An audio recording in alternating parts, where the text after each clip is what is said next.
Howdy everyone, and welcome back to Royville in 4-color one shot. My name is Stefan, and let's get into the issue. So I tried to do some research on this one, and there's conflicting views on the number of the issue, and, well, not a lot on who were the creative team. So, without further ado, let's get into this one. Look, I just love this cover. I mean, I bought it for the cover. I'm kind of a military historian buff kind of person, and this was just amazing to me. Now it says on the cover, combat throughout the vast North Atlantic steamed units of the British fleet alone against a powerful Axis navy. Their mission was to fulfill the command, get the Bismarck. And there is some combat going on there. I just love the colors on this. So like I said, there was some conflicting things on this. I found a few sources that said this is volume 2 of Combat number 1 by Dell. Then I saw another, and also that it was released in 68. However, I also saw that the cover date was 61. So if that's something that happened back then and you're aware of it, please leave it in the comments because it was really confusing to me. And I tried to find the creative team. It's not actually stated in the comic at all. I did find that the art was done by Sam Glanzman. Now, I'm not sure if maybe because it's kind of a history comic, if they didn't give the artist, the writer credit, because maybe they were just getting it from the encyclopedia. I'm not exactly sure. But the whole first part of the issue is about getting the Bismarck. During this time, it's set in 1941. And the British were having a lot of trouble with their convoys, and these pocket battleships would go out, attack convoys, and then retreat back to France and the coast and basically avoid being attacked because they were under the protection of the coastal guns. Now, when this happened, basically Germany just had a small channel between it and the British Isles. And then in early 1941, Bismarck set sail. And the British Admiralty said, we have to sink that ship. She was a huge battleship, and she would have been devastating to British shipping. So the commander of the British Home Fleet, there's a lot of names and dates and things and times in this issue, so I'm going to be referring to my notes quite a bit. So the British commander of the Home Fleet decided to send Prince of Wales, the Hood, and 6 destroyers after the Bismarck. Not only that, they were to intercept and then to cut the Bismarck off in case it got away. There was the Victorious and 4 cruisers, 7 destroyers, and also the carrier Ark Royal was sent after 1 vessel.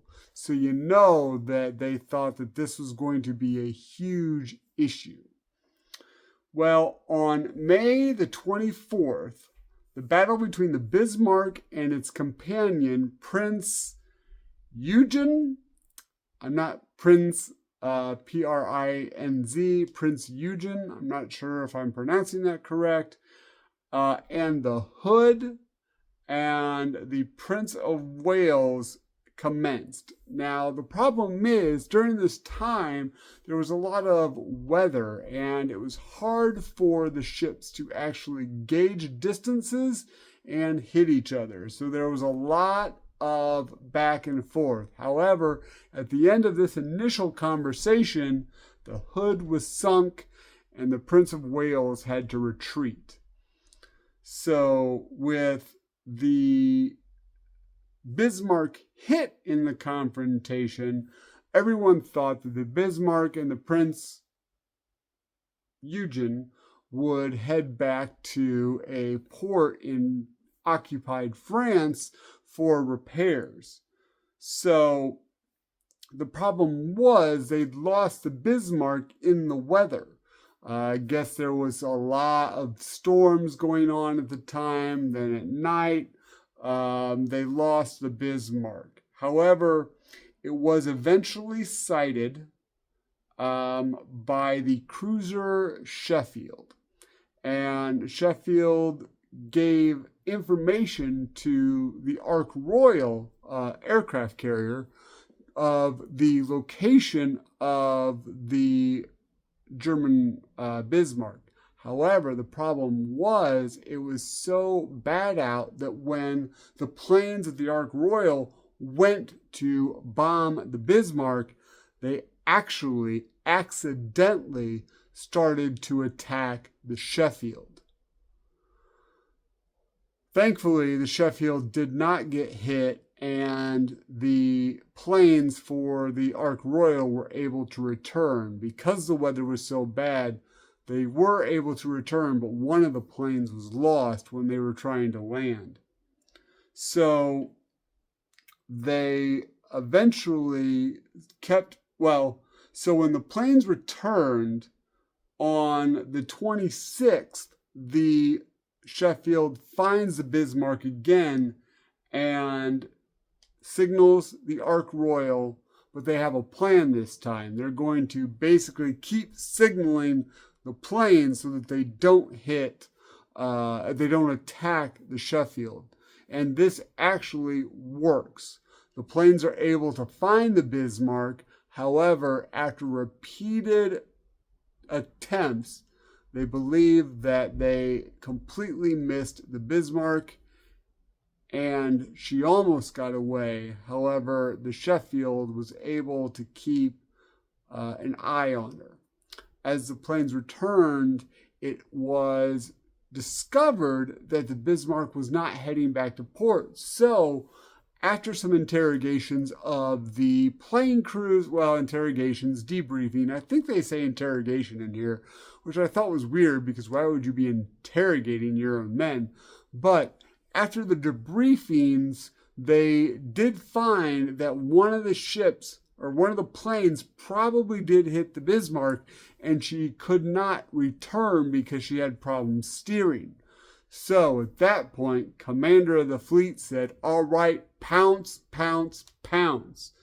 They got a number of ships together. They added vessels, and they were basically going to do kind of a pincer move.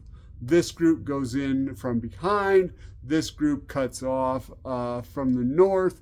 And then the Ark Royal, I believe, was going to also try to cut off the Bismarck if they were able to maneuver. So, once again, the Sheffield was able to find the Bismarck and fired on her. However, there was a big firefight. The Sheffield was damaged and was very, very worried that they were going to lose the Bismarck in the night.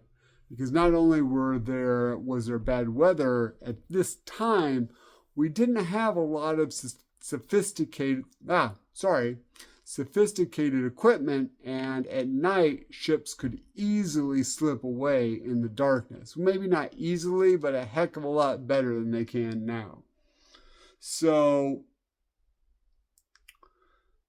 the Sheffield signals the direction of the Bismarck. The Bismarck's damaged. She continues to head north, but many ships are spotting the Bismarck at this point. And some of these aren't warships. Some of these are kind of civilian ships that obviously are not going to get into the confrontation, but the warships will take some pot shots at the Bismarck while she's racing, but nothing kind of big happened to the Bismarck at that point. The Bismarck was attacked, defending against signal ships and groups of ships. However, she would use her radar for basically the first time this was done in combat to fire her torpedoes and get some good and cannons and get some good hits on the enemy. I thought that was interesting that they mentioned in there that using radar, this was the first time. The Bismarck was the first time that this was done. On the 27th of May, so basically just a number of days, just a number of months after the Bismarck set sail to give some heck to the British, the planes could not attack. She was sighted again. The Ark Royal was going to attack, but the planes couldn't take off because the weather was just so bad at this point. So the Rodney and the King George V went into attack. Then the Norfolk, the Dorsetshire was also in the fray. So it had these 4 ships against the lone Bismarck that was actually already had sustained some damage. The problem is, after all of the firing of the guns in this confrontation, it was very, very hard to see the other ships. So thankfully for the British, they were able to kind of avoid some of the Bismarck's cannons as they would slip away into the smoke. Once again, I thought that was a very interesting thing that happened. And I'm not sure if it happens today in naval engagements, but kind of like in the West, when they would shoot off their guns, if nobody got hit for the first couple shots, you wouldn't be able to see the person you're firing at because all of the smoke from the bullets being shot off. Well, the battle was hard, but at mid-morning, so basically all through the night they were fighting. At mid-morning, the Bismarck still had not been sunk, and she had been hit repeatedly. So, she was just a battered hulk at the time. However, the Bismarck never gave up. She never, as they say, put up her colors. She was not going to surrender. Well, as she was basically kind of listing and she still kept firing. However, all of the ships, even I'm not sure, but even a few ships that had maybe arrived, or it might have been just the ones that I had stated before, continued to fire and just pounded and pounded the Bismarck with their shells. Also, the Dorsetshire fired some final torpedoes because the commander, they had sustained some damage. They were low on fuel, and they said that let's leave the Bismarck here. There's no way she's going to be able to get back to port. She's sunk, even though they weren't showing that she was sunk.